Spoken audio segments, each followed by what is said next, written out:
আকাশবাণী আগরতলা। স্থানীয় সংবাদ পড়ছি সরিতা সিনহা। পরবর্তী শুনানি পর্যন্ত ওয়াকফ সংশোধন আইন 2025-এর অধীনে ওয়াকফ বোর্ড বা কেন্দ্রীয় ওয়াকফ কাউন্সিলে নতুন করে কোনো নিয়োগ করা হবে না। কেন্দ্রীয় সরকারের এই আশ্বাস সুপ্রিম কোর্ট গতকাল নথিভুক্ত করেছে। প্রধান বিচারপতি সঞ্জীব খান্নার নেতৃত্বাধীন সুপ্রিম কোর্টের এক বেঞ্চ ব্যবহারকারীর দ্বারা ওয়াকফ হিসাবে শ্রেণীবদ্ধ সম্পত্তি সহ বিদ্যমান ওয়াকফ সম্পত্তির অবস্থা আপাতত অপরিবর্তিত থাকবে এই আশ্বাসও নথিভুক্ত করেছে। 1995 সালের ওয়াকফ আইনের সাম্প্রতিক সংশোধনীর সাংবিধানিক বৈধতা চ্যালেঞ্জ করে ও স্থগিতাদেশ চেয়ে আবেদনের প্রতিক্রিয়া জমা দিতে সুপ্রিম কোর্ট কেন্দ্রীয় সরকারকে নির্দেশ দিয়েছে। পরবর্তী শুনানি হবে আগামী 5 মে।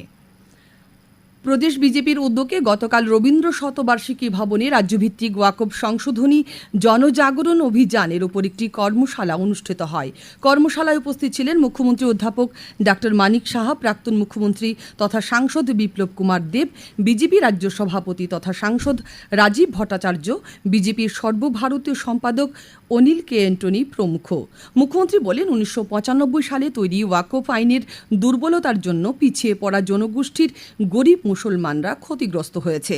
একই সাথে 40 নম্বর ধারা অপব্যবহার করে বিভিন্ন জায়গা জবরদখল সহ আরও অসংখ্য দুর্নীতির অভিযোগের নিষ্পত্তি করার লক্ষ্যেই পাশ হয়েছে ওয়াকফ সংশোধনী আইন 2025। সাংসদ বিপ্লব কুমার দেব বলেন, এই আইন গরিব মুসলিমদের জন্য লাভজনক হবে। বিজেপি রাজ্য সভাপতি তথা সাংসদ রাজীব ভট্টাচার্য বলেন, এই আইন কল্যাণকর হিসেবেই প্রমাণিত হবে। আজ গুড ফ্রাইডে। এই দিনে প্রভু যিশুকে ক্রুশবিদ্ধ করা হয়। খ্রিস্টান ধর্মাবলম্বীদের মতে একাধারে এটি একটি দুঃখের এবং পবিত্র দিন। রাজ্যের বিভিন্ন গির্জায় ধর্মীয় ভাবাবেগের মধ্য দিয়ে দিনটি পালন করা হচ্ছে। কৈলাস মানস সরোবর যাত্রা খুব শীঘ্রই শুরু করার সম্ভাবনা রয়েছে। কেন্দ্রীয় বিদেশ মন্ত্রকের মুখপাত্র রণধীর জসওয়াল সাংবাদিকদের এক প্রশ্নের জবাবে গতকাল জানান, এ বিষয়ে খুব শীঘ্রই বিজ্ঞপ্তি জারি করা হবে। ভারত ও চীনের মধ্যে সরাসরি বিমান পরিষেবা পুনরায় চালু করার বিষয়ে শ্রী জসওয়াল জানান, দুই দেশ নীতিগতভাবে এ বিষয়ে সহমত প্রকাশ করেছে। দুদেশের কারিগরি দল এ বিষয়ে খতিয়ে দেখছেন বলেও তিনি জানান।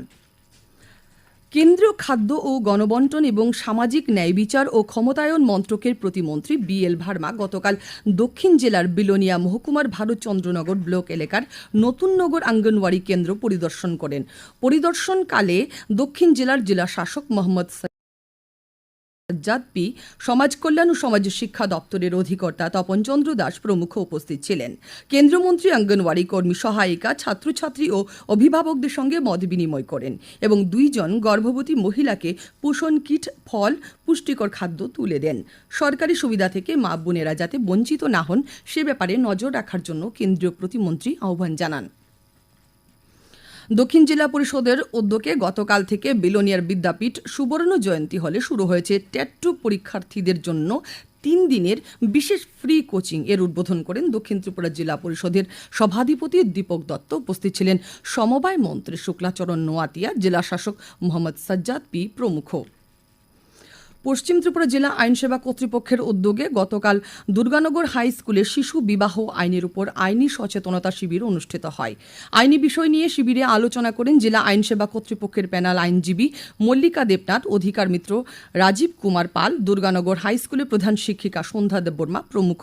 আলোচনা শেষে ছাত্রছাত্রীদের সাথে প্রশ্নোত্তর পর্ব অনুষ্ঠিত হয়। এখন আবহাওয়ার খবর। আজ রাজ্যের পশ্চিম এবং সিপাহীজলা জেলায় বিক্ষিপ্তভাবে বজ্র বিদ্যুৎ সহ ভারী বর্ষণ সঙ্গে ঘণ্টায় 40 থেকে 50 কিলোমিটার বেগে ঝোড়ো হাওয়া বয়ে যাওয়ার সতর্কতা জারি করেছে আবহাওয়া দপ্তর।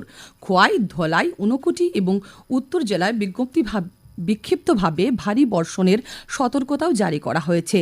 আজ দিনের তাপমাত্রা সর্বোচ্চ 30 ডিগ্রি সেলসিয়াস এবং সর্বনিম্ন 22 ডিগ্রি সেলসিয়াসের কাছাকাছি থাকতে পারে। ভোরে সর্বনিম্ন তাপমাত্রা ছিল 21.4 ডিগ্রি সেলসিয়াস। ভোর পর্যন্ত বৃষ্টিপাতের পরিমাণ 12.2 মিলিমিটার। স্থানীয় সংবাদ এখনকার মতো এ পর্যন্তই। পরবর্তী বাংলা স্থানীয় সংবাদ প্রচার